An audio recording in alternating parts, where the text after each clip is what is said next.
Hill Street Blues won't be seen tonight, so we can bring you a very special episode of The Gen X-Files. Welcome to the Gen X-Files. I'm Jim. I'm Adam. And today's show is all about Throw Momma from the Train. Oh, Ed. Oh, Ed. This movie is, we were discussing right before we started. Your voice went way up, too. Not a great movie.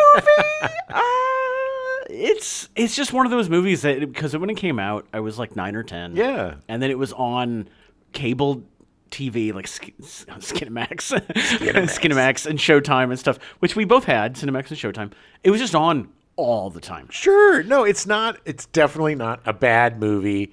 It's kind of like, for me, it's kind of like, I was going to say Point Break, but that's not the name of the movie.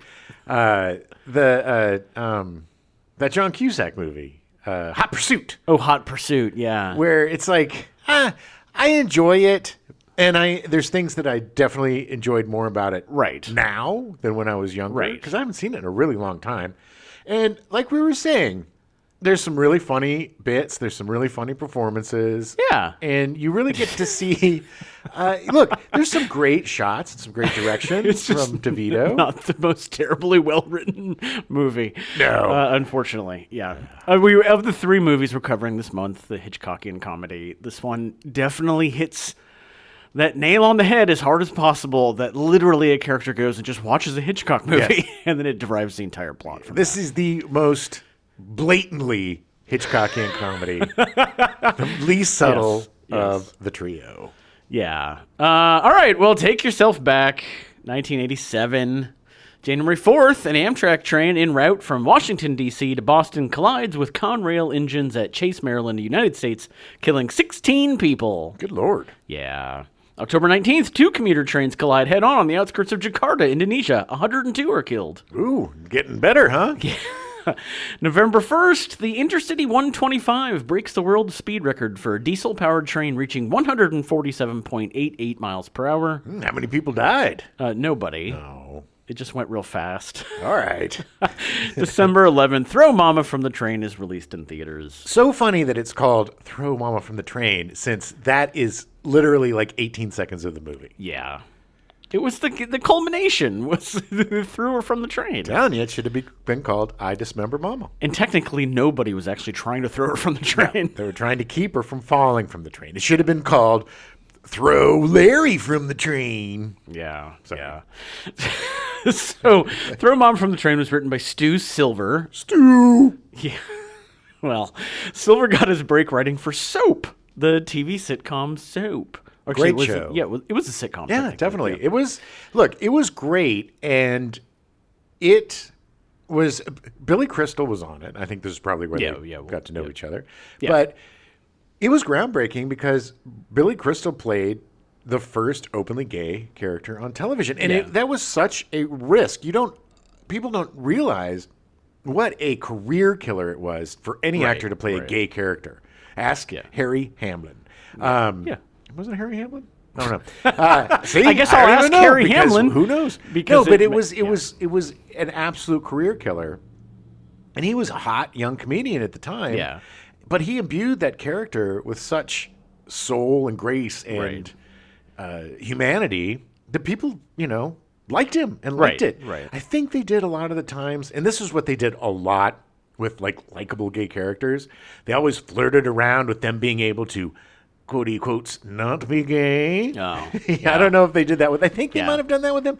Maybe because it was a soap. They could be straight. They're just so charming. It doesn't matter. Right, but because I could totally be Mandela-ing this up the wazoo, but because it was a soap parody on soap operas, I think that there was something where he was like hit in the head and made straight for a while or something. I don't know. I could be wrong. Please let me know. Well, I've literally never seen a single second of Soap, so at some point, I know, we're going to cover it eventually. Stu Silver would write 55 episodes of the sitcom. In 1980, Silver co-created It's a Living, a sitcom about a restaurant at the top of the Bonaventure Hotel in Los Angeles. Yeah, what a weird show. And didn't it got renewed It ran for 2 seasons, and then it came back in 1985 for 4 more seasons. So weird. After they started doing reruns, and then it got renewed for syndication. Because in that time, people fell in love with opulence. Yeah, I guess. You know, it was the 80s, baby. It was the early 80s, yeah. People had enough cocaine to enjoy that show. In 1983, Silver created the sitcom Webster, starring Alex Karras, Susan Clark, and Emmanuel Lewis. Hey, ma'am. He didn't call her mom, he called her ma'am. And when he finally called her mom, we all cried a little bit. Yeah. That was actually did the same thing. It ran for like 4 seasons, I think, and then the last like 3 seasons were in syndication. Yeah, that was the time when we fetishized tiny little black boys that were adopted by white people. It was weird. There was Emmanuel Lewis and Gary Coleman. I went down a weird Webster rabbit hole, man. Well, what was so weird, too, is these poor kids, both Emmanuel Lewis and Gary Coleman, both had serious health issues that kept them small. Yeah. You know, Gary Coleman was a little guy for his whole life. He was, because of the liver issues. A little angry guy. A little angry man. A sweet little boy to an angry little man. But I get it. And same thing with Emmanuel Lewis. He was kind of a little kid for a way longer. Right. You know, they had whatever. And it was just bizarre. These poor guys had to keep being these little boys. Yeah. Even when they were like going through puberty and whatever, it was like they were trying to infantilize them still and make them. It was weird. It was really gross. Yeah, that's why eventually he ended it. They both actually, to be honest, this is the irony, is that they both, by the time they stopped growing, they were about Danny DeVito's height. Yeah. Even though he doesn't have the same health issues, he's just small. Danny DeVito's just a short man. Yeah. He's, he doesn't, I don't believe, suffer from dwarfism or any sort of those things. He's just a short guy. Yeah. And I think Emmanuel Lewis is kind of a short guy. I don't think he had as many. Maybe he did. I don't know. You went through the rabbit hole. Yes and no. Like, it didn't affect him as much as Gary Coleman did. But Gary Coleman's whole life was misery, man. With his liver issues. He had, 2 or 3 liver transplants? Yeah. I think Emmanuel Lewis was more just small. But man, the finale, I've never seen the finale Webster. Have you ever seen the finale Webster? Probably. Total speed bump.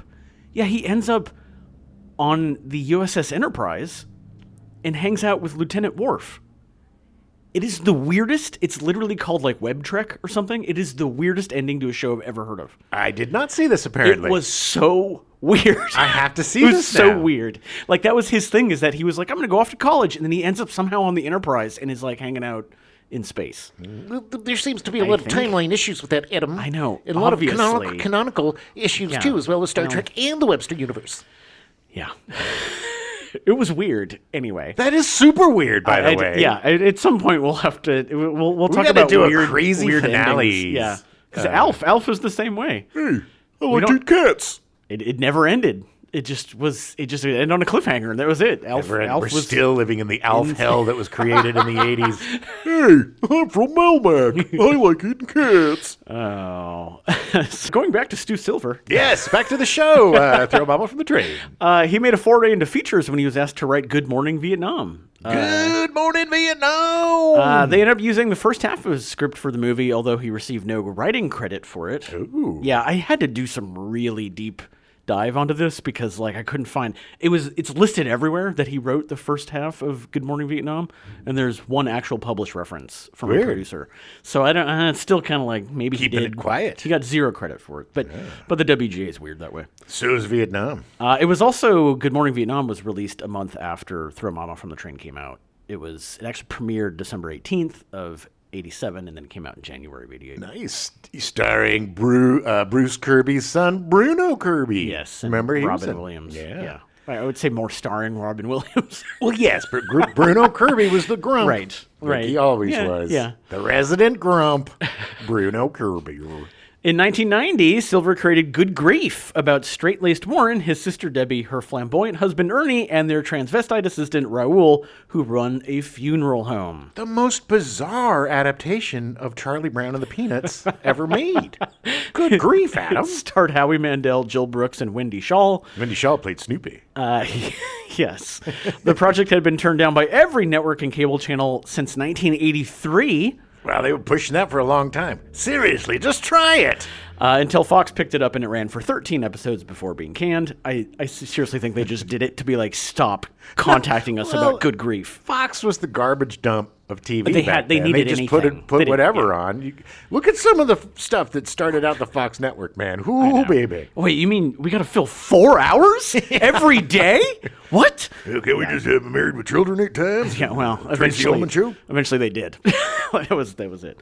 So Silver didn't do much after that, and apparently he died from complications of prostate cancer in Rochester, New York, on July 18th, 2023, at the age of 76. Oh, just a few months ago. That's sad. That's super sad. It's super sad he didn't get to do other stuff. No, his career just kind of fizzled. It's sad. It makes me sad. But look, I mean, he put himself on the map, man. I mean, you can literally, if you Google throw Momma from the Train, the first thing that pops up is that it's literally showing like 18 times today somewhere on TV. Stu!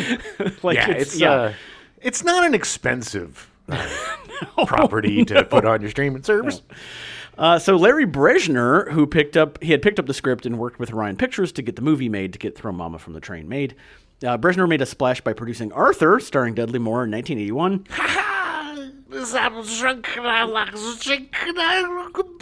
was a surprise box office smash, which, by the way, a few days ago, randomly, the theme song was stuck in my head while I showered.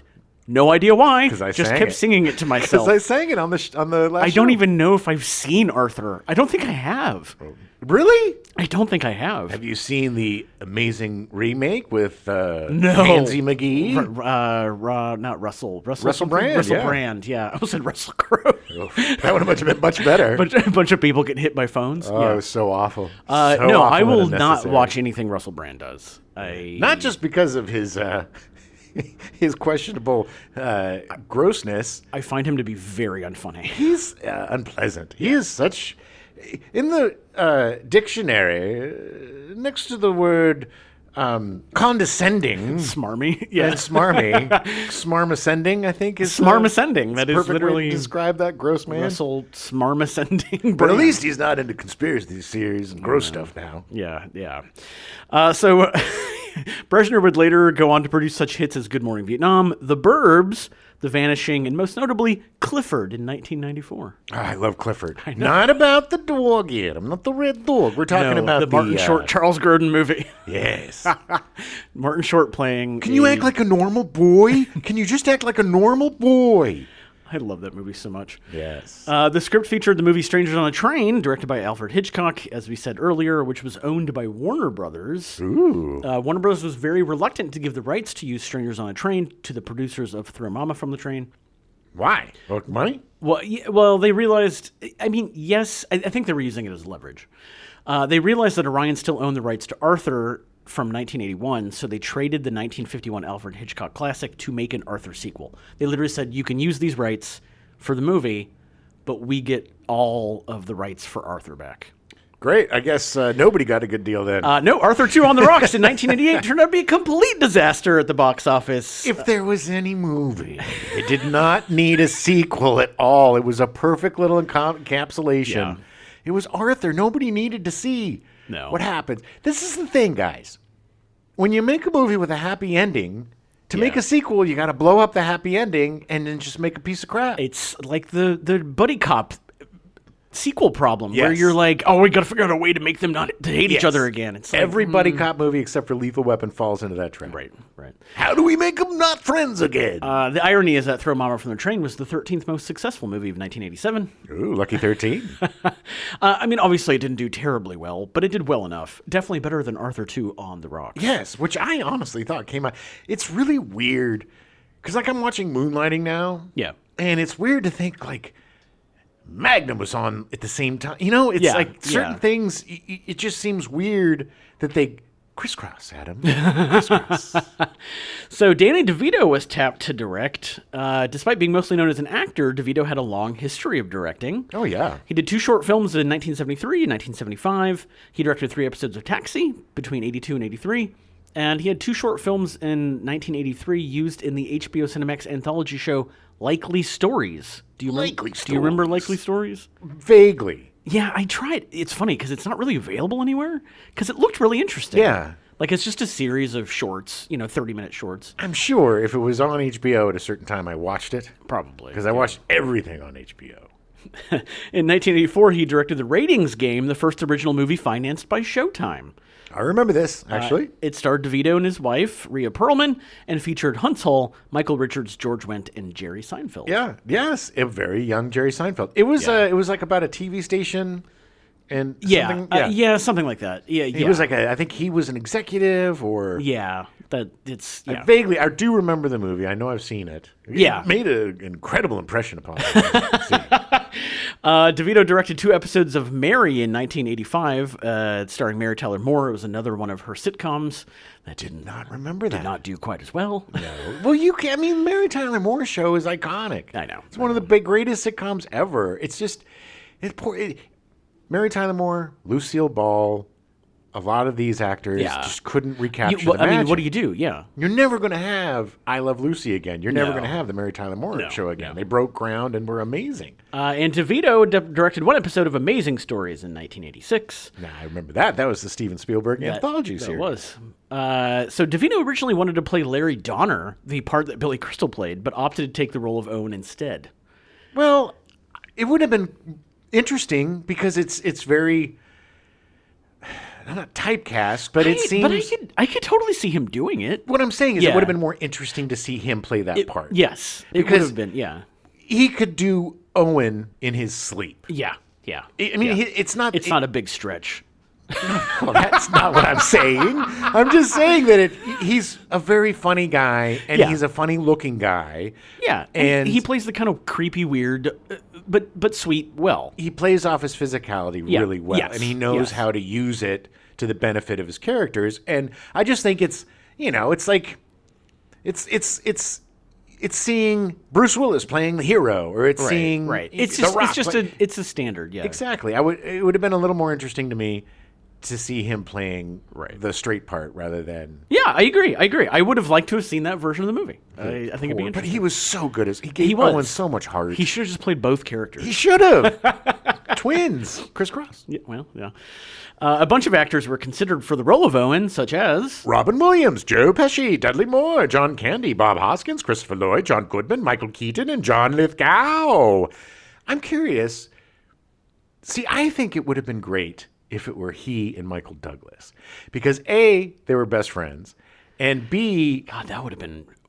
It would have been such a better movie. That would have been weird. Yeah, but it would have been such a better movie. Because it would have been more serious, I think. If Michael Douglas was playing Owen? No. Well, that would have been amazing. But I'm thinking him as Larry and then, as Owen. I could see that. Because Michael Douglas is such a good actor, and he's also stealthily amazing at comedy. Oh, yeah. And whenever the two of them, whether it was War of the Roses or whether it was One Flew Over the Cuckoo's Nest, right. Whenever they worked together, either behind or in front of the cameras, they were always gold. And War of the Roses is DeVito's masterpiece. Oh, yeah. Brilliant movie. DeVito was in 3 movies in 1986, right before Momma From the Train. He was in Wise Guys, starring Joe Piscopo, directed by Brian De Palma. Was that a comedy? I don't think so. I mean, yes. I think it was like a dark comedy, like a black comedy, but I don't remember. I just know... I've never seen it. At this point, Joe Piscopo was interminable. He had gotten his muscles. That's true. And the steroids had kicked in. Yeah. And it just eviscerated anything funny in that man. He was so hilarious. I think this was around the time that Johnny Dangerously came out, right? I think it was like 86, 87. Like 85, 80. I thought it was a little... anyway. Danny DeVito was also in Ruthless People, directed by David Zucker, Jim Abrams, and Jerry Zucker, the guys who did Airplane. Also starring Bette Midler, Judge Reinhold, Anita Morris, and Helen Slater. So funny. And it was Bill Pullman's feature debut. So good. And he and Bette Midler are gold. Gold together. Gold.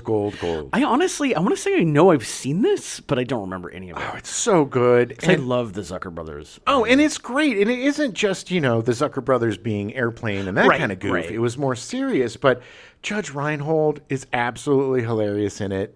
Bill Pullman, it's one of his funny... People forget how funny Bill Pullman can be. I know. Because he wasn't that funny in Spaceballs. He was kind of the straight guy in that. Yeah, he was funny, but he wasn't funny. But he plays such a dope in this. He plays like a wannabe Miami Vice kind of guy. Oh, yeah. And it's just... Okay, yeah. My favorite Bill Pullman comedic performance is in Independence Day. Yeah, that was pretty funny. Danny DeVito was also in My Little Pony, the movie, doing the voice of the Grundle King. Did they know? Did they know what Grundle meant? In 1986, probably not. I mean, I know that Grundle was a word back then. I mean, we still use Grundle as the space between. We'll throw it out there. If you think you knew what Grundle was in 1986, email us. I mean, I'm sure it was like a take on Grendel, because they were the My Little Pony writers were very literary, and they mostly pulled from classics. They did. They really did. But Grundle, between your butt and your balls, right? That's not what I called. I mean, I didn't call it that. Grundle. I called it a taint. I didn't call it a Grundle. No man's land. Grundle, I think in our world, Grundle was something more to do with poop. Anyway. In 1987, he was also in Tin Men, written and directed by Barry Levinson, starring Richard Dreyfuss and Barbara Hershey. Richard Dreyfuss. Part of Barry Levinson's his trilogy. Balmer trilogy. Yeah. Balmer, yeah. Such a great movie. Richard Dreyfuss, I think he sleeps with Danny DeVito's wife, and so Danny DeVito tries to sleep with his wife, and it's just, and they play salesmen. They sell aluminum siding for houses, yeah. But again, it's just such a great salesman movie, much like Glengarry Glen Ross. You see that hilarious movie, Glengarry Glen Ross. But it has that same vibe of the sleazy salesman. Yeah, and it's a whole part of life that doesn't exist anymore. The door-to-door salesman. No. You used to get them all the time. Vacuums, Bibles, encyclopedias. I mean, look at Billy Barty was a Bible salesman in Foul Play. Guess who showed up on Moonlighting last night? No, Billy Barty. Billy Barty.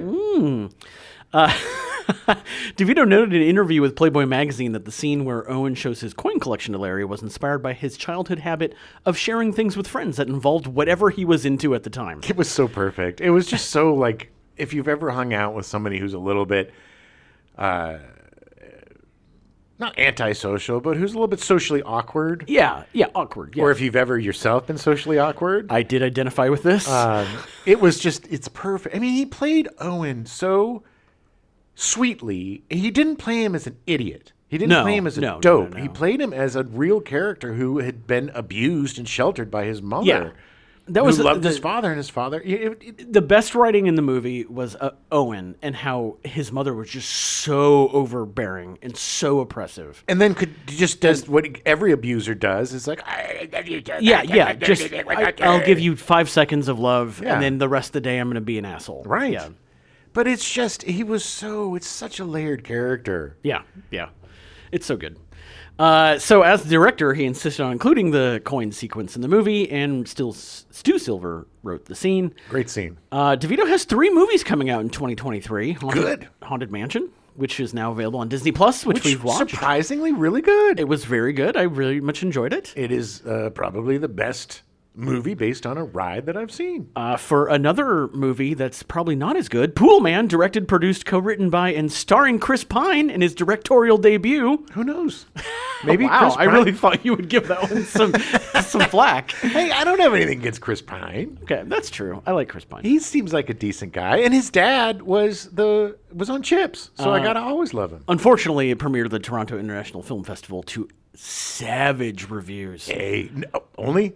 Oh, only way to go is up now, baby. Chris Pine. I'm curious to see it because I like Chris Pine. Well, good. Look, hey, everybody, you got to get it out of your system. Continuing his voiceover work, Danny DeVito is also going to be in Migration, an animated film about ducks written by Mike White, with DeVito voicing Uncle Dan. Now, I love Mike White. That is why I included it, because I want to see an animated duck movie written by Mike White. I do, too. I never knew I wanted that in my life until now. And, of course, he can still be seen in It's Always Sunny in Philadelphia, which is still airing and apparently is going to air forever. Yeah.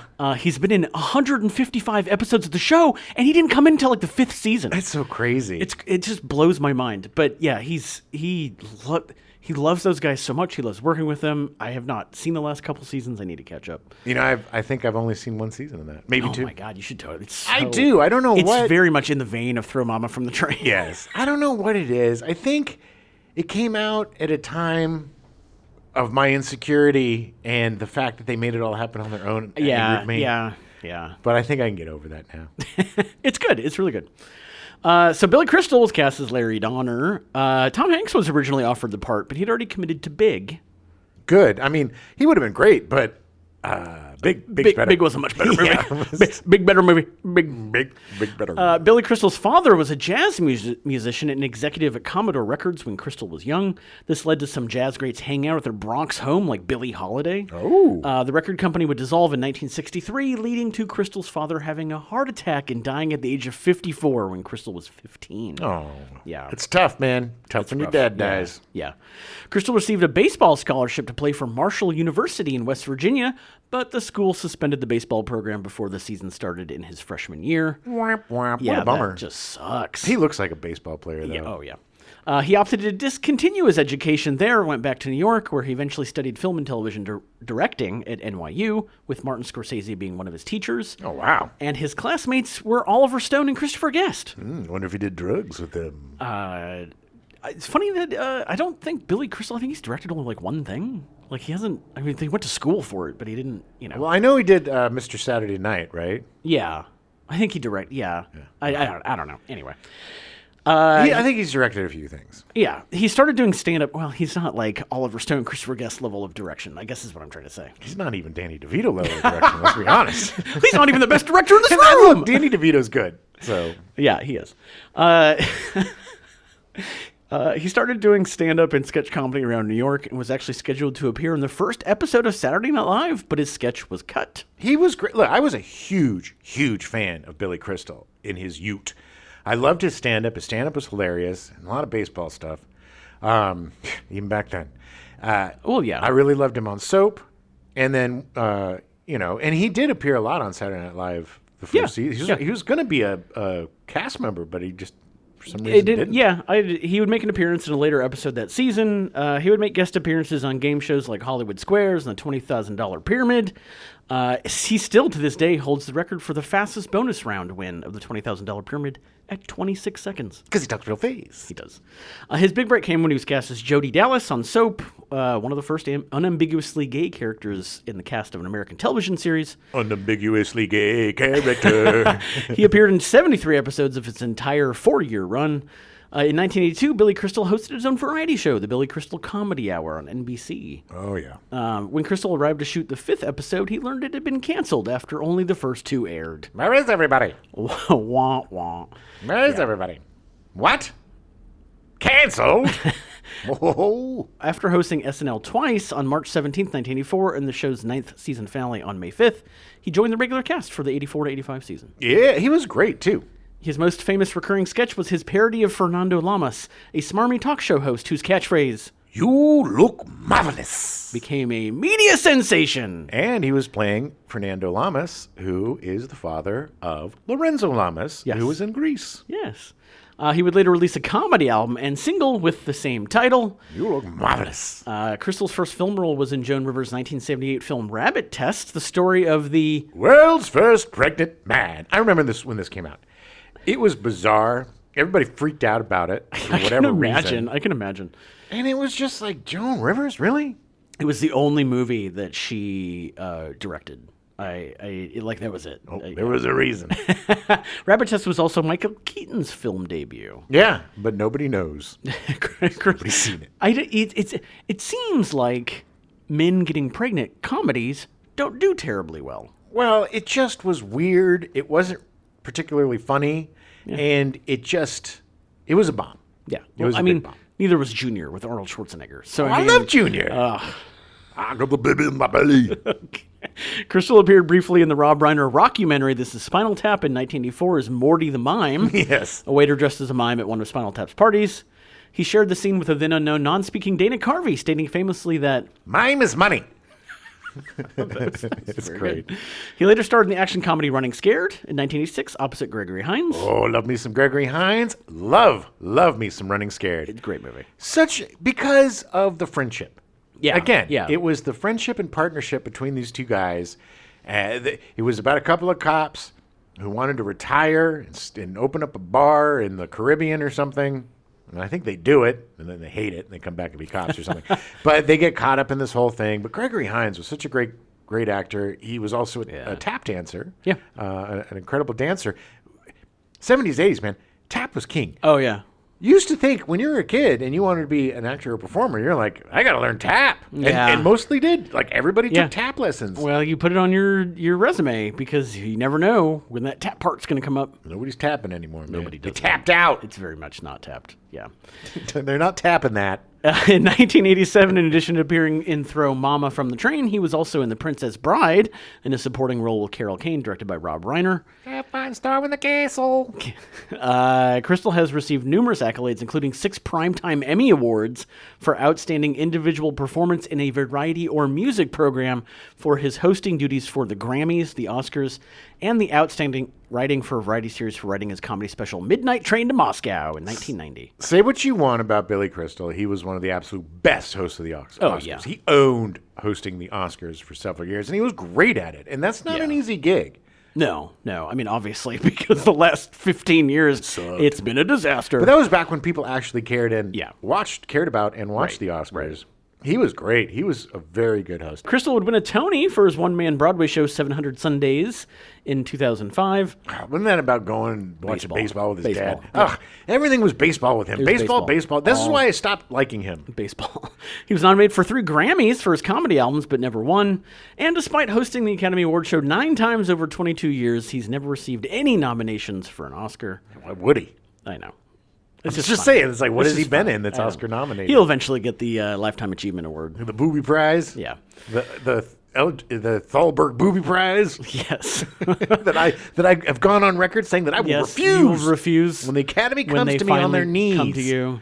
And says, we're giving you the Irving J. Thalberg Award. You're going to go, no. Award. I'm going to say, no, thank you. And be polite about it. Crystal can most recently be seen in Here Today, a movie he starred in with Tiffany Haddish, but also co-wrote, directed, and produced. Yeah. That one's high on your list? Yeah. I love Tiffany Haddish. Yeah. I am not a fan of latter-date Billy Crystal. I'm sorry. I'm just not. That's fine. He can also be heard reprising his voice role of Mike Wazowski in the Disney show Monsters at Work. Anne Ramsey was cast as Mrs. Mama Lift. Evan! Ramsey is a direct descendant of William Brewster, who traveled to America via the Mayflower. Nice. In college, she became interested in theater and performed in several Broadway productions in the 1950s. Nice. She married actor Logan Ramsey in 1954. Logan! In the 1970s, Ramsey began a successful Hollywood career in character roles and appeared in such television programs as Little House on the Prairie, Wonder Woman, Three's Company, and Ironside. She appeared with her husband in 7 films, including her first, The Sporting Club, in 1971, and her last, Meet the Hollowheads, in 1989, co-starring Juliette Lewis and John Glover. Yeah. Do you remember Meet the Hollowheads? I kind of do. Ramsey's somewhat slurred speech, a trademark of her later performances, was caused in part from having had some of her tongue and her jaw removed during surgery for esophageal cancer in 1984. Wow, makes me feel really good about my impersonation. This is something that people, like, obviously when she was in The Goonies, like, that was a much bigger movie than this, yeah. And they made her, like, people was like, oh, so she got typecast as a surly old woman. I remember being young and people being like, yeah, they took out part of her tongue, and everybody was like, no, they didn't. It's just a choice. And it's like, no, it was a choice. Yeah. Yeah, well, look, she was an extremely brave woman. I mean, and fought pain and worked really hard and was absolutely in on the joke, you know? Oh, yeah. Oh, she played it perfectly. She knew what she was playing. Yeah. She knew what she was hired for, and she delivered every single time. I want to see the pre-surgery stuff. Same. I need to find some things with her in it and just see, because the only stuff I know her from is from post-surgery stuff. Well, I've got Wonder Woman on DVD. No, do you? Maybe we'll take a little peek. We will. During filming of Throw Momma from the Train, she underwent additional oral surgery and endured intense pain throughout the entire production. Good Lord. However, according to director Danny DeVito, she never requested to be excused from work. She was very professional. Yeah, see, that's what he said. He actually forced her. Look, Ramsey, I don't care how much pain you're in. We got to get this shot. Time is money. In the scene in which Owen and Larry save Mama Lift from falling off the train, Anne Ramsey performed the stunt herself without the use of a stunt double. Okay, but, you know, Danny DeVito should have stepped in and said, like, hey, and we'll get you a stunt double. Maybe she said no. Maybe he just couldn't understand what she was saying. Get me a stunt double. You don't want a stunt double? You wanted? No, I said get me a stunt double. You wanted a double of whiskey? Is that what you're asking? Whatever. I'll do it. Okay. Idiots. She has a total of 10 minutes of screen time. God, and she makes the most of that 10 minutes. During the scene where she slaps Danny DeVito, she actually really does slap him. Ouch. She was hesitant to do so, but DeVito insisted. DeVito's got a kink. He's an interesting man. He likes being slapped by old ladies. Momma went on to become Ramsey's most critically lauded performance, culminating with an Academy Award nomination for Best Supporting Actress in 1988. Well, good. I mean, it's a layered performance, too. Again, it is. Her performance could have just been battle axe, but they added a lot of vulnerability to it. She did. And a lot of... Because it's easy to hate her. Yes. Yes. And they make it very easy at the beginning by the way she treats Owen. She's so mean. Yeah, she's just mean. But we get the hints that she's just an unhappy person, and she's scared. I mean, the truth is she's scared to be left alone. She's scared to be put in a home. She's scared to be away from Owen. That is why she was with them on the train when Owen decided, he's like, well, I got to go with you and run to Mexico. For me, that scene where she's sitting there just cracking the peanuts, not saying anything, is the most... encapsulation of her character, because she just doesn't want to be left alone. But she's still looking at him so suspiciously. Of course. And sultry. The night was sultry. Oh, by the way, let's just give credit where credit's due. The entire beginning of that movie is just an extended Snoopy bit from Peanuts cartoons, when Snoopy's always like, the night was balmy. The night was... All right. I mean, the whole movie is based off an Alfred Hitchcock plot. It's damn you. Now I'm thinking Stu Silver's a thief. Unfortunately, Ramsey's cancer returned that year, and she passed on August 11th at the Motion Picture and Television Country House and Hospital in Woodland Hills, California. I think she knew it was coming, so she worked constantly the last few years of her life. Well, because that's what she loved to do. And, I mean, she looked rough in this. She did, Her whole body was just falling apart. Yeah. I mean, and the fact that she was able to roll around on the ground and go upside down is just, I would have been, if I was the director, I would have been scared S-less. I would have been like, no. Yeah. She did have 3 movies released posthumously: the aforementioned Meet the Hollowheads, and Another Chance, starring Bruce Greenwood and Vanessa Angel, and Homer and Eddie, starring Whoopi Goldberg and Jim Belushi. Okay. Yeah. It's not, from her, the last, after 1984, it seemed like she was just like, I'm taking whatever I'm getting. Yeah, and she wanted to work, and she did great work up until the day she died. Yeah. Kim Greist was cast as Beth Ryan, the girlfriend, the very long-suffering girlfriend. Kim Greist is the epitome of the 80s woman. Yes. That pinched white lady with the poodle hair and the clothes. I mean, everything about her is white 80s lady. Very waspy. She's the white... If there was a costume, 80s white lady, Kim Greist. She started her career as a model working in Europe before returning to the States and taking up theater acting. Nice. Her feature debut was in Chud in 1984. Cannibalistic humanoid underground dwellers. Thank you. Saw it in the theater. Double feature. That and Jim Cotta. Cotta really? is the worst movie I've ever seen in the movie theater. Ever. Wow. Have you seen Jim Cotta? I have. It was another one of those that was on a lot on Cinemax and Showtime. We're doing it. I mean, we got to do it. We got to do Chud, too. Because it's awful. But it is awful. Even back then I knew it was bad. But I just remember 40 minutes of Jim Cotta. Because Jim Cotta, there was a gymnast whose name I forget. Yeah. Who was very popular at the time. So they gave him a movie. And it was his martial arts was a cross between gymnastics and karate. I'm sorry. It was Jim Cotta. And so there's this part where conveniently there's a log that's set up much like a pommel horse, and he swings on that thing and kicks maybe 1,000 dudes. Yeah. Just maybe 1,000. Spinning. Just spinning and kicking, and they keep coming. Maybe we should wait till it gets off the pommel horse. All right, well, we're definitely going to cover it. So, oh my God, Jim Cotta. Greist also made an appearance in Brazil in 1985, directed by Terry Gilliam. Great movie. Fantastic movie. And in Manhunter in 1986, directed by Michael Mann, the very first Hannibal Lecter movie. And quite possibly the best. I absolutely adore that movie. It's a toss-up between that and Silence of the Lambs. Yeah, definitely. But definitely Manhunter's up there. But Manhunter is the 80s version, baby. Yeah, I know. And you got William Peterson playing the title role. And you got Brian Cox as Hannibal Lecter. He was so good as Hannibal Lecter. Oh, such a great movie. And Michael Mann directed it. One of his first. Yeah.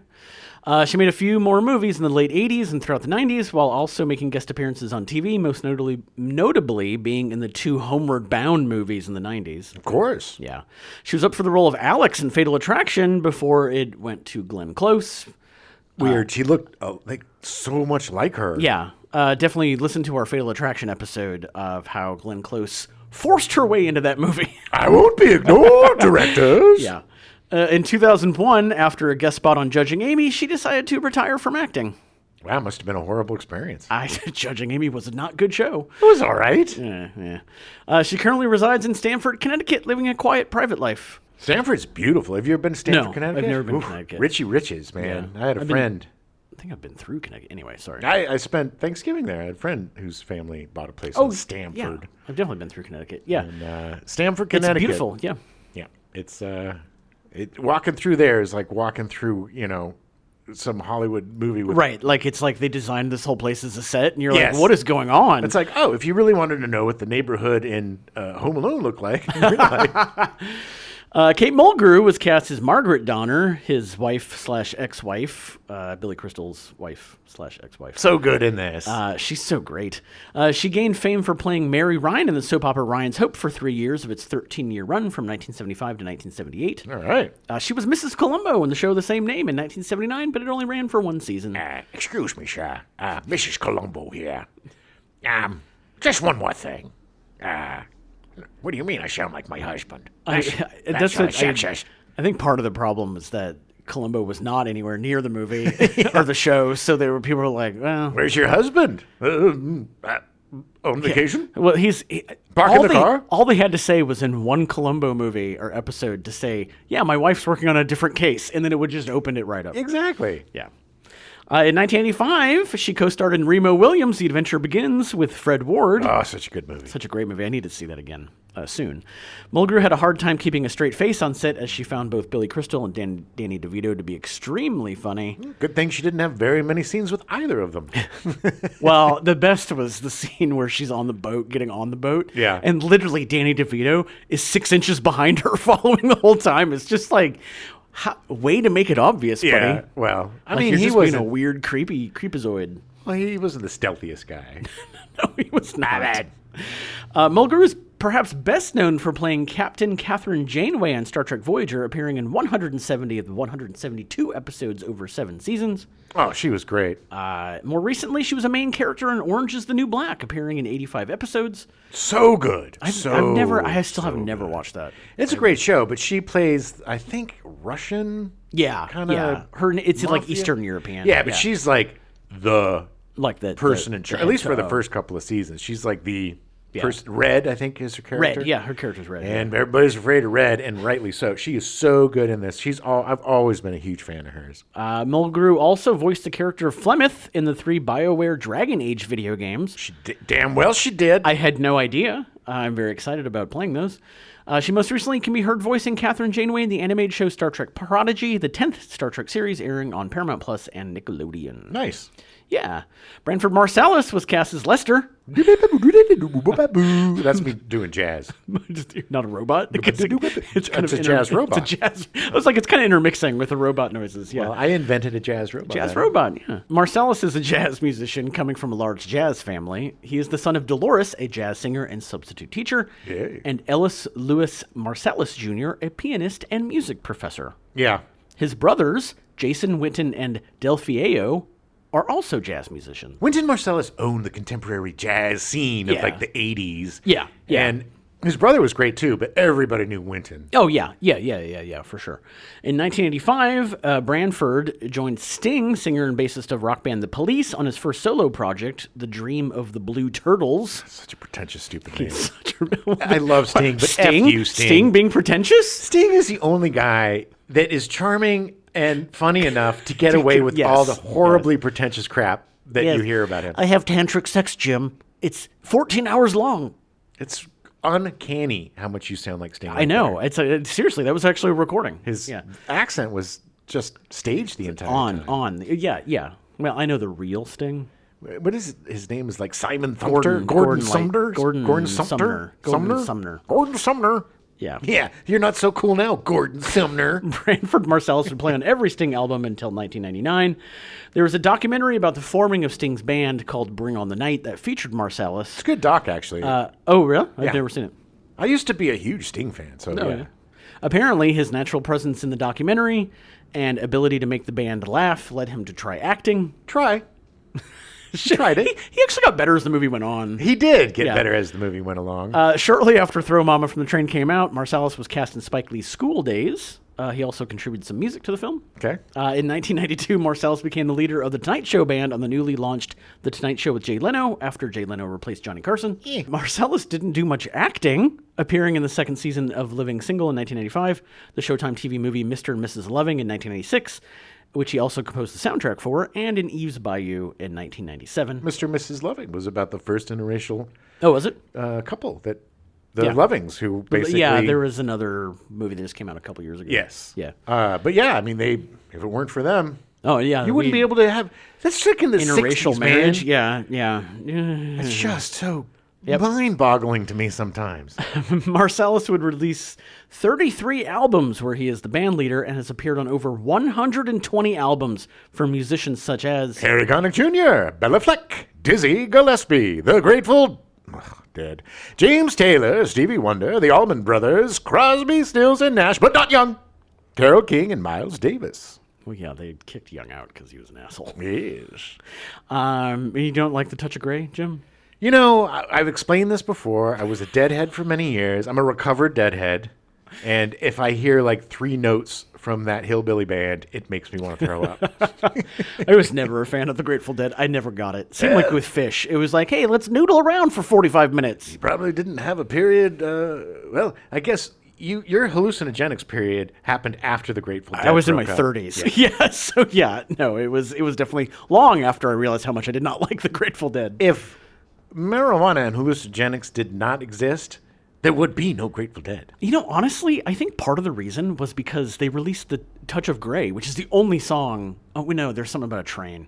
But they're driving the train. But Touch of Grey was like had a music video and stuff, and I was just old enough to be like, oh, this is pretty good. And then I tried to listen to others, and it was nothing like that. I will get by. Dinka dinka dinka binka dinka linka doo. Dinka linka binka dinka linka dinka doo. That's my. I wish we had a video right now. That was fantastic. And it's so funny how much I really adored them, and I cannot even fathom listening to a note. Rob Reiner was cast as Joel, Larry's agent.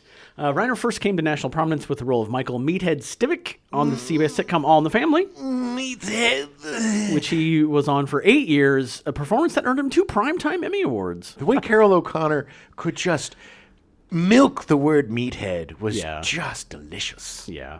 Reiner made his acting debut in 1984 with This Is Spinal Tap. As a director. Yeah, he made his directing debut in 1984. Oh, he was in there. Didn't he play the director in... Oh, did he play the director? Yeah. Oh, no, I think he did. Actually, yeah. Sorry, I misunderstood what you meant. I was like, no, really. He has since directed 19 movies. Reiner can most recently be heard as narrator in the 2022 movie Family Squares, starring... Zoe Chow, Nate Cordry, Ann Dowd, Elsie Fisher, Judy Greer, McLaren Lang, Scott MacArthur, Billy Magnuson, Margot Martindale, I love her, Jessica Meisel, Sam Richardson, also great, Timothy Simmons, June Squibb, who's also amazing, Casey Wilson, and Henry Winkler, America's Treasure. It was written and directed by, I think her name's Angie Lang. Have you heard of this movie? No. Yeah, it's on Hulu, or Peacock. It's on Peacock. Never heard of it. I think it was mostly shot during the pandemic because most of it is like Zoom stuff. Oh, okay. But there's definitely scenes where there's actors together. Great cast. The trailer? Watch the trailer. I was surprised by how much I wanted to watch it. All right. I used to hate him because he was so anti-smoking. And he was really the reason why there's no smoking in bars and no smoking. Yeah, his he was campaign. huge, yeah. And, oh, man, when I used to smoke, he was the bane of smokers. But now... I kind of see his point. I used to, when I worked for the film sales agency, we were on top of Boa, the steakhouse, and he would come in there all the time. Like, I would walk by and see him eating at like 5:30 or 6 o'clock when I was leaving the office. Smoking cigarettes. Yeah, he was constantly, like, just, like, he had a whole, like, it was like 40 at a time. Yeah. More cigarettes for me. That was his motto. Anyway, check out Family Squares. It's on Peacock. Check it out. I'm curious to see. You just watch the trailer. It's interesting. It's not going to be great. June Squibb plays a mother who's dying, like grandmother or great grandmother's dying, and then all these secrets come out. Oh, that sounds interesting. But she has some funny lines already, and Sam Richardson's amazing in it. Rob Reiner is a great director. Yeah. Stand By Me. Yeah. Spinal Tap. Yeah. Amazing movies. Sure. So, did he do Princess Bride? Yes. Yeah, look. Yeah, that's just why it's weird that he was in this at all. Yeah. Which, granted, it was a one scene, but, like, he was super busy. He was also really good friends with Billy Crystal. He was. They were really good friends. They were back close, back, like, when he was doing Soap and he was doing All in the Family. I think that they were pals. Yeah, yeah. Bruce Kirby was cast as Detective De Benedetto. I just want to first point out that De Benedetto was the name of my sister-in-law, her maiden name. De Benedetto? De Benedetto. That's such a neat name. It's actually Tony Bennett is technically a De Benedetto. So it's Italian. Yeah. De Benedetto. Sicilian. Very Sicilian. Sicilia. De Benedetto. Yeah. It's just interesting that they used that for the name, but it's Tony Bennett's original name before he anglicized it. Tony Benedetto. Yeah. But Bruce Kirby, a longtime character actor, started his television career in the 1950s with appearances in Goodyear Television Playhouse. Oh, yeah. Remember that smash hit? Yes. During the 1960s, he appeared in I Dream of Jeannie, The Nurses, The Defenders, Car 54, Where Are You? Hogan's Heroes, and The Patty Duke Show. In the 70s, he appeared in Bonanza, Ironside, Barney Miller, The Rockford Files, The Marcus Nelson Murders, Kojak, MASH, Alice, and Columbo. I didn't know Bonanza was in the 70s, too. Weird. It went through to like 73. That was a long show. It went from like 58 to like 73. Well, in fact, even longer than that, because I remember when The Simpsons like outran. It was like the longest running primetime show. Like, because I want to say I think Bonanza was like 18 years or something. Maybe. Like, it was crazy. Is that Lorne Green? Yeah. It was a long time. Yes. It ran all the way through the 60s. It was a long time. In the 1980s, he appeared in Remington Steele, Hunter, Night Court, Matlock, Hill Street Blues, Lou Grant, and Punky Brewster. His 1990s television credits include The Golden Girls, L.A. Law, In the Heat of the Night, Murphy Brown, Murder, She Wrote, and Chicago Hope. And during the 2000s, he appeared in The Sopranos, The Agency, Scrubs, and The West Wing. His feature film debut was in Catch-22 in 1970, based on the Joseph Heller novel. Great movie. Great movie. I've tried reading that novel so many times. Oh, it's a good novel. It's a toughie, though. I know. It's just I've never been at the right time to read it. You know, like Watch the movie. Alan Arkin stars in the movie. Yeah. It's a really great satire, and give it a shot. Okay. He is the father of Bruno Kirby, also a character actor who appeared in City Slickers with Billy Crystal and This Is Spinal Tap, amongst a ton of other movies. Such a serious young man. Such a serious movie. Yeah, he seemed to always. Yeah. His characters, at least, were very serious. Yeah. Whether it was when Harry met Sally, he's very serious about his friendship. And Good Morning Vietnam. Good Morning Vietnam. He's very serious about running a radio station. Very serious about it. At City Slickers, he was very, very serious about being on roping doggies. Horses. Yeah. Dogies. Yeah, dogies. Doggy roping. He was very serious about it, Adam. His father, Bruce, actually outlived him, with Bruno dying in 2006 at the age of 57 from complications with leukemia. That was such a shock. That makes me so sad. Yeah, he was. I'm teasing him, but he was a great actor. He should have had the career that his father had. Yeah. Like, he could have gone another 4 decades. Really good character actor. Yeah. Bruce's final film appearance was in 2008 in the dismal low-budget crime thriller 222 before retiring. Do you remember 222? No. 2008. I remember it's one of those that Yes. Yeah. I do remember it because I think somebody's wiener gets cut off. Oh. Because it's all these different stories that come together. Oh. And this one guy's like waggling his ween out of a van. Oh. And something happens, and the old ween gets chopped, and then part of it is them trying to find the ween. Okay. If that's what I do remember. That may or may not be 222. We'll find out. Bruce passed away in January of 2021 at the age of 95. Oh. Well, that's a good run, and that's a lot of years to live without your kid. Oh, my God. He had like a 50, 60-year career. Amazing. And that sucks to have another 15 years living past your kid. Just a quick few other people I want to point out. Olivia Brown, who plays Lester's one night stand, I guess. She was in 48 Hours. She was the love interest in 48 Hours. The love interest for Eddie Murphy. Yes. The one that he ends up with at the end. Yeah. Peter Bracco, he's a character actor, has been in a million things. He was one of the best scenes in the movie when Billy Crystal's at the end and he's just annoying his hospital partner. And he finally just gets up and is like, I can't do this anymore. If you don't stop talking about her, I'm leaving you. Yeah, it was so great. It was really great. I also think that Olivia Brown was on Miami Vice as one of the female cops. She was, yes. And great show, by the way. I want to point out, yes, look at our Miami Vice episode. Listen to our Miami Vice episode. Yeah, T. Arthur Cottam. And last, I want to point out Ray Burke, who plays Pinsky, who has the best coffee table book ever. God. And the best Easter egg in the movie, too, yes, by the way. Yes. So Billy Crystal runs a class. Yes, at LA Valley College, which is about 5 minutes from here. It seems like it's very much a community college class. It is. With the caliber of talent. Everyone's in their 40s and learning how to write. Yeah. A lot of undeserved confidence in that class. Yes. But Pinsky, his whole thing is his book is just listing women that he wants to have sex with. Yes. A spank book is, I think, one of them essentially, calls it. Yes.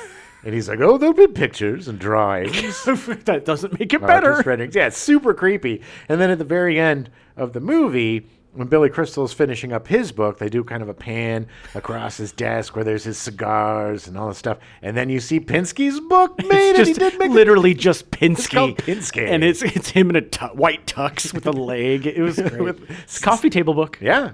I can't wait to get it. Ray Burke is fantastic. You might remember him from being the other mailman on Cheers. Yeah. He was the guy that always fought with Cliff. You don't know what you're talking about. Yeah, but his commitment to this character, and granted, I understand the character was very one note. Yes. But oh my God, it is the funniest thing in the movie that he never breaks. No. He just is like, yes, this is the greatest thing in the world. Ray Burke is one of those, again, journeyman character comedian actors that just every time he showed up, he stole the scene. Yeah. He absolutely stole the scene. Yes. And he stole every scene he was in this. And it was so great. And kudos to Danny DeVito for slipping in the book at the end. I mean, I don't know if that was a Stu Silver or him. No, I'm sure it was DeVito. But just a great payoff. For a time during filming, Danny DeVito was ill with flu-like symptoms, balancing his heavy acting and directing responsibilities and not taking time off. He said 2 things helped him get through those difficult days: cigarettes and chocolate. Yeah, it's the name of his autobiography. Cigarettes and chocolate. The frying pan that Owen smacks Larry with was made of rubber. If you watch closely, you can actually see it wobble. Weird, it made it sound like that. Yeah, there's a thing called Foley. What? I know. The best part, though, is that Dan DeVito reshot the scene 12 times. Really? He probably was pissed at it. Because it's not just him hitting him with the rubber spat. He had to jump out of the chair. Yeah. So he did that 12 times. Such a funny scene. Yeah. You lied to me! Yeah. Danny DeVito travels in a Sunset cab, a nod to the Sunshine Cab Company he worked for in the television series Taxi. That's another one I started watching. I need to watch more of it. Great. The movie was almost given an R rating by the MPAA for having 4 uses of the F word. To avoid this, Danny DeVito reduced it to only 1 and was issued a higher selling PG-13 rating. Yep, didn't help. It's most obvious when Larry reads the book title. 100 girls, I'd like to pork. The word pork is very clearly dubbed as Jim turned and said, did he say fork? I thought he said fork. It was such a bad dub. I don't know who did the ADR for this, but it was terrible. No. There was at least 2 other times where I was like, whoa. Yeah, it was not good. And it's like, I'd like to flock. You use an F word. You don't. Come on, man. This is day 1 stuff. We learned this in film school. Director Brian De Palma was originally going to appear in a cameo in this film, but couldn't make room in his schedule to film the scene he was supposed to appear in. De Palma is known for referencing Hitchcock films in many of his works. Referencing is a sweet way of saying ripping off. He would fit very well into Throw Momma from the Train. Mama's House contains a few framed bird pictures, most likely a reference to Hitchcock's The Birds and Psycho, in which framed birds are seen on Norman Bates' wall. He liked birds. The title comes from the Patti Page song Throw Momma from the Train, going a kiss kiss, wave Mama from the train a goodbye. It is written in Pennsylvania Deutsch dialect, which is essentially English with German syntax. So throw Mama from the train a kiss means throw Mama a kiss from the train, meaning you're leaving because she's still there. Das ist gut, ja, throw Momma from the Train. Irving Gordon, writer of the song Momma from the Train, sued Orion Pictures and it was awarded $100,000. It's uncertain whether a change in the spelling of Mama to Mama was related. All right. The movie was a modest hit, made $57.9 million from a $14 million budget. Yeah, it was funny, and it came out at the right time. Yeah. It was one of those, like, I don't think the executives thought it would, like, burn the barn down or anything, but it made money. During this time, these types of comedies were extremely reliable. Yes. You made a comedy with a couple of well-known folks. You put some sort of, gimmick on it or whatever. Yeah. And it'll make its money back. And then some comedies were extremely popular. Yeah. And they comedies like horror movies were cheap to make. Right. And they were a pretty good bet, especially if you got, guys of this caliber in it. Yeah. Roger, reviews were mixed. Roger Ebert gave the film 2 stars out of 4, stating that the plot in Throw Momma from the Train is top-heavy, but the movie doesn't make as much as it could from its weird characters. I don't disagree with him on that. No. It was nice. It definitely could have used a couple rewrites. You're absolutely right about that, because I think the whole relationship and friendship isn't super organic. It doesn't seem that, the way it all comes together. It seems a little. DeVito's being super. Owen's being super creepy. Yeah. Like he literally was watching them about to have sex on a train. Yes. On a toy train Yes. with kids, and he starts crunching his chips, and then he calls him at 2:30 in the morning, and then that's when Larry finally decides, okay, I'm just going to deal with this guy. Yeah. And then their friendship blossoms, and you're right. It could have been a little more organic. Well, they didn't have to make Danny DeVito so eccentric. Yeah. And creepy. I get the creepy because it's, the Hitchcock thing, and you got to make it. Yeah, they have to make yeah. it believe that he killed the wife. You have to suspend disbelief, which none of us ever did. But the plot itself makes you believe that. Sure. I mean, you know that his mom is super overbearing. Yeah. You know he wants her dead, so he's willing to go to anything Sure. to make it happen. He didn't have to be a weirdo. Although I will have to say, him when he's actually about to push her on the ferry, and when she bends over, and instead of pushing her back, he's going to push her butt, and the way he adjusts his hands was hilarious. Yeah. I mean, that's those little things that make Danny DeVito Yes. a genius. This is when he's going bowling and Yeah. he sees the 10 pins turn into his mom and he's bowling. Like that kind of stuff is what makes Danny DeVito brilliant. Great. And Billy Crystal is a great reactor. He's a really great comedic actor. And they really did have a good chemistry. Yeah. Their chemistry let this rise above more than it should. With anybody else, it would have been a much more mediocre movie. But with the talent that it had in it, these guys are watchable, they're funny, and Anne Ramsey is hilarious. And it's just, the talent rises above the material, I think, in this one. It does. Janet Maslin of the New York Times wrote, Mr. Crystal and Mr. DeVito make one of the oddest pairs imaginable, but have a rapport that's a delight. Janet Maslin liking something. That's weird. Oh, somebody must have, maybe she got a little something that night. And Variety understood the point of the movie, saying in their review, Very clever and engaging from beginning to end. The movie builds on the notion that nearly everyone, at least once in life, has the desire to snuff out a relative or nemesis, even if 99.9% of us let the urge pass without ever acting on it. yeah, it's a fantasy movie. I mean, that's the whole point, is that it's Yes, it's a wish fulfillment. Yeah. Look, let's be honest. 18, 20, maybe 30 times a day, you think about killing me. That's a low number. Yeah, you're being conservative, but you haven't done it yet. No, not yet. I don't like the crisscross talk you're having with Phoebe, though.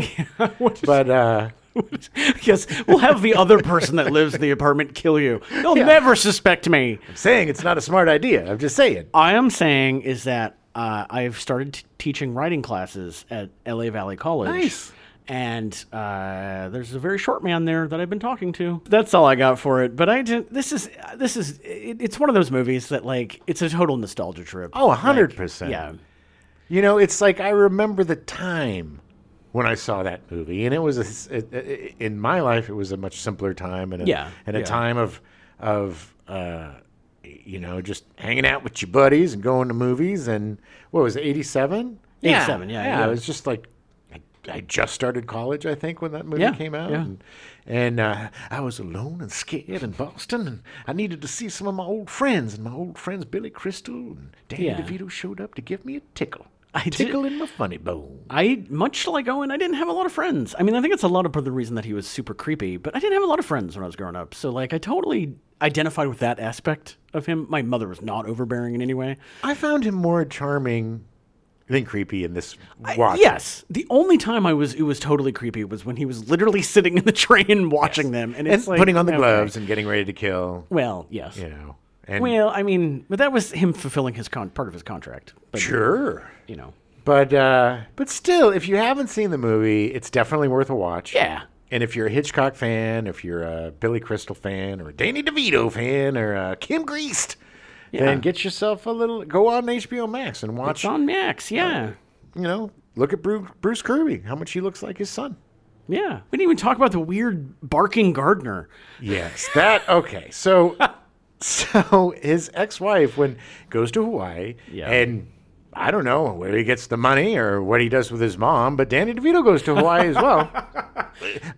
Unimportant plot point. Also, on a ticket under another person's name. I guess you didn't have to show ID back then, maybe? No, 87. I don't know. I think you did. I'm pretty sure you did. Positive. But yeah, so Kate Mulgrew is effing the gardener or whatever, and the whole time he barks, but not like, it's like a... Yeah.